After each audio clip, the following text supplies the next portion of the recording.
kumain ng ramen and dahil masama ang aking pakiramdam, share ko na rin sa inyo yung aking recipe for ramen. So, ayan, may onion, garlic, 2 eggs, and ham, and I don't know what I call this vegetable, and the ramen noodles, soup, and also the bacon. So, ayan. Share ko sa inyo. Sorry, pasensya na sa boses ko Ayan. Sana magaya nyo din siya. So, ngayon, magcha-chop ako ng garlic. Hi, Chami! Hi, Chami, Chami! Chop ako ng garlic and then ng onion. May pam-pam. So, ayan. Kaka-chop na ako ng white onion and ng garlic. And nag-slice ako ng ham na ganyan. Ayan. So, set aside ko na lang din siya. But before anything else, wash your hands. So, ganyan. And then, the bacon. Mga siya guys, share ko sa inyo yung lulutuin kong ramen. Okay?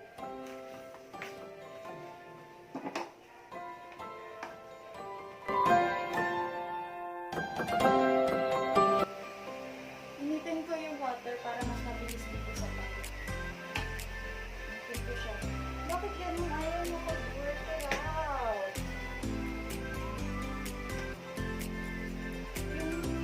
Yung saksama. Ayaw niya dito. Ayaw niya pumasok. Ayaw niya pumasok. Nagugutom na ako.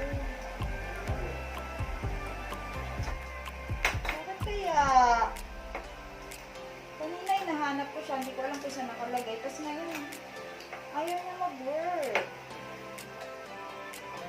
Makakain ka na lang kasi dami-dami pang dami-dami pang problema.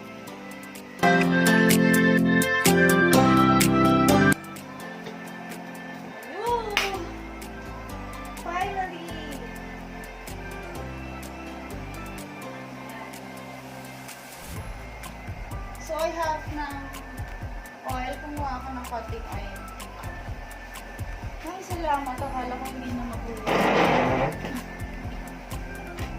Magugutom talaga ako.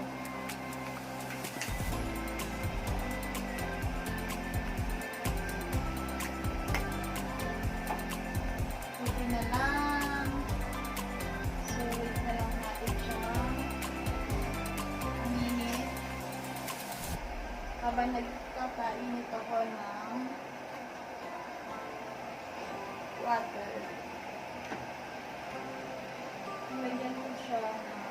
Mayroon akong ginawa na butter garlic. Nilagay ko po siya dito. Ayan, may butter garlic ako. Nilagay ko siya dyan. Pwede ko rin siyang gamitin.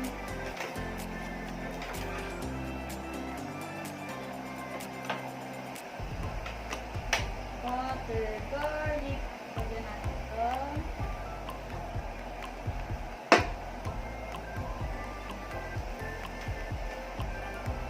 Ay, wait lang.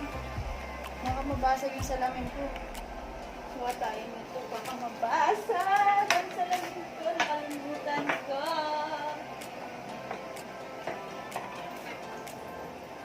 Just to make sure. Oh, mainit na siya. And ang bango niya hinaan natin.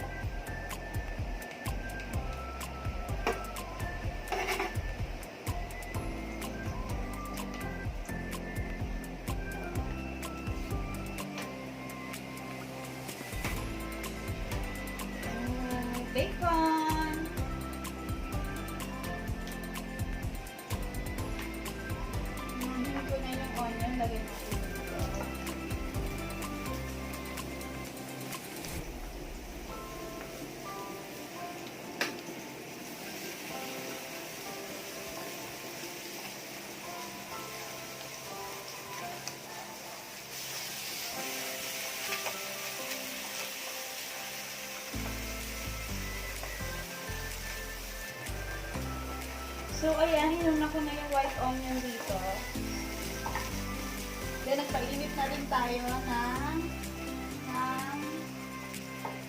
water para mabilis.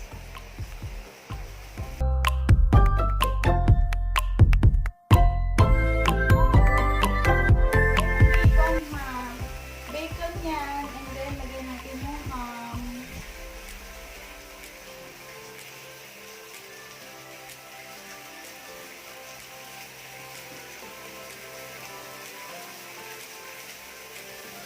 Lagyan natin ng konting oil.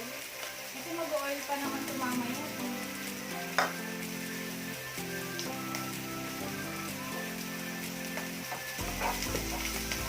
Ayun, narinig ko ba yan?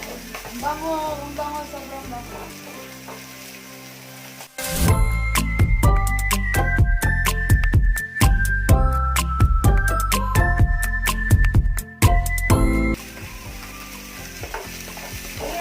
Medyo ano na siya, medyo brownish na yung onion. Lagay na natin yung garlic. O, pumuputok-putok pa.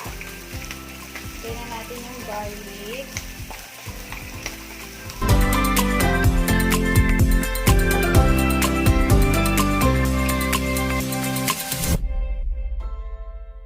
Pag medyo okay na yung garlic at saka yung onion, ilalagay na natin yung ating hot water. Ouch. Dito, parang mas mabilis.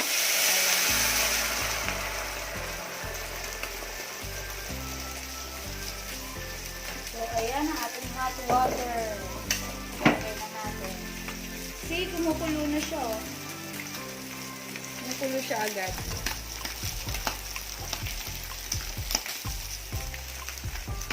Okay. And, syempre, kapag ganyan, mas mabilis na ilalagay na natin ito.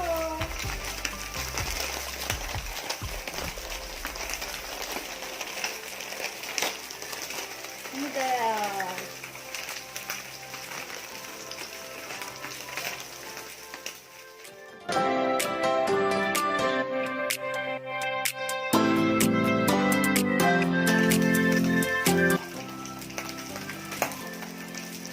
Umalis ako sa grado, hindi ko talaga kaya mga merchandise yung nararamdaman ko.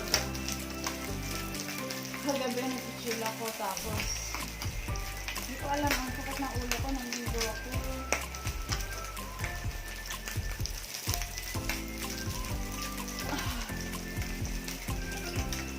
Hindi ko kaya yung nararamdaman ko, pero kailangan ko kasi kumain.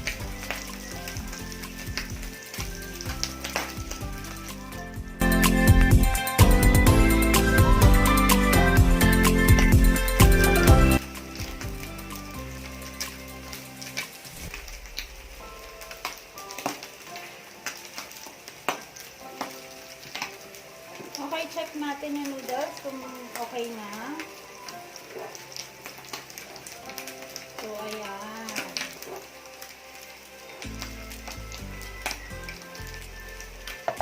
Dagdagan na natin siya ng water.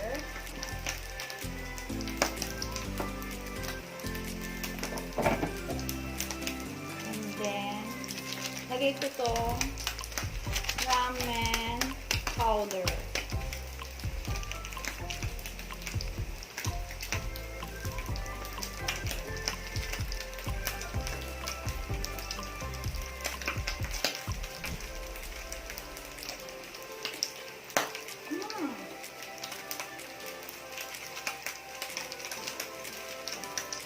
Yan na, mix lang natin.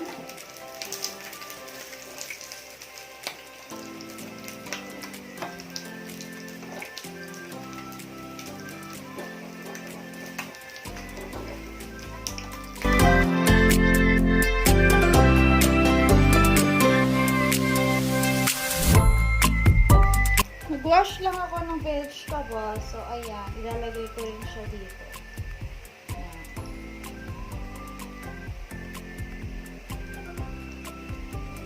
Antayin natin siya ulit kumulo.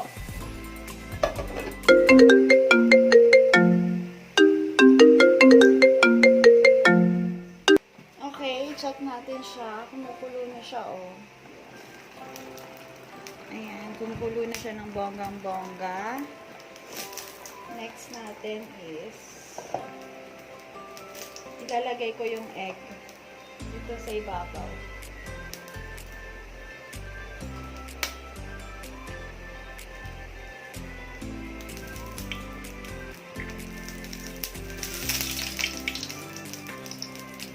Ayan. So, takpan natin siya ulit.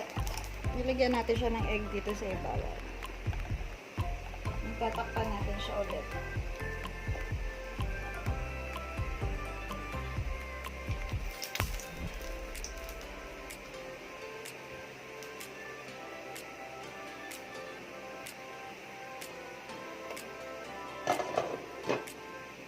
Wait natin siya medyo mag-cook ng konti. Okay, so ayan na yung egg. Look. Luto na siya. Ilagay na natin yung bacon.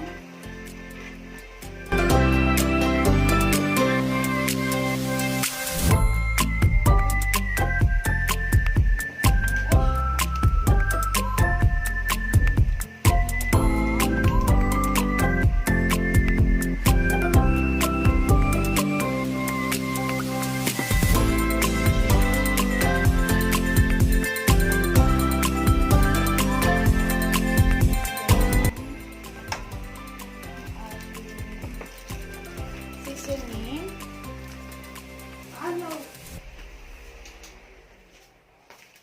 Not seasoning pala. Yung ating veggie kemerut.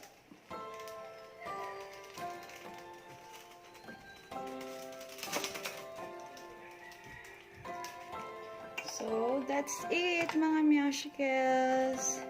So, makakakain na ako talaga. Hindi ko na kaya mga miyashikels. So, ayan, share ko sa inyo kahit pa paano. Hindi man ako nakapag-DIY ngayon, pero share ko ako sa inyo. Kain tayo. Kain ng medicine. Thank you. Hey, hello mga miyashikels. So, ayun. Nagpalit na ako ng damit kasi mama talaga yung pakiramdam ko, hindi ko kinaya kanina, hindi ko natapos yung video, inantay ko na lang siya na maluto, then bumalik na ako sa higaan, higa ako, nagpahinga ako, nag-freshen up ako, tapos ayun, eto, kakain na ako ulit, pinahinga ko lang yung sarili ko talaga, kasi insama talaga ng pakiramdam, kaya nakaya ko lang para ma-share ko din sa inyo.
Diba, ang bilis ko kumain. Hindi naman ako inuubo, hindi naman ako sinisipon. Pero masakit na nga ulo ko. Gusto mo kumain ng makdo, yung chicken burger, chicken sandwich burger na maraming mayo. Wala kasi naman yung Gcash ko eh. Ayun. Kung hindi kayo matakaw, is good for 4 to 5 person po. Medyo malaki naman na siya eh. Good kaya ramen in the house. So ayun, hope na pag may time kayo is nag-aayang na rin siya, and gusto ko lang talagang i-share din sa inyo kung paano ako mag-ramen sa bahay. So, hope you like it mga Melshikels. Sharing is caring. Katulad nito, shinare ko sa inyo kung ano at kung paano ko siya niluluto. Yung ramen na DIY pa rin. DIY ramen. No, yung recipe ko for ramen. So, ayun.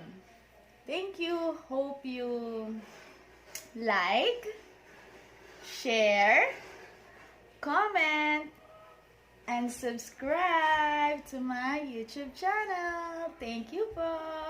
Love, love, love. Mwah, mwah, mwah, mwah. Bye-bye.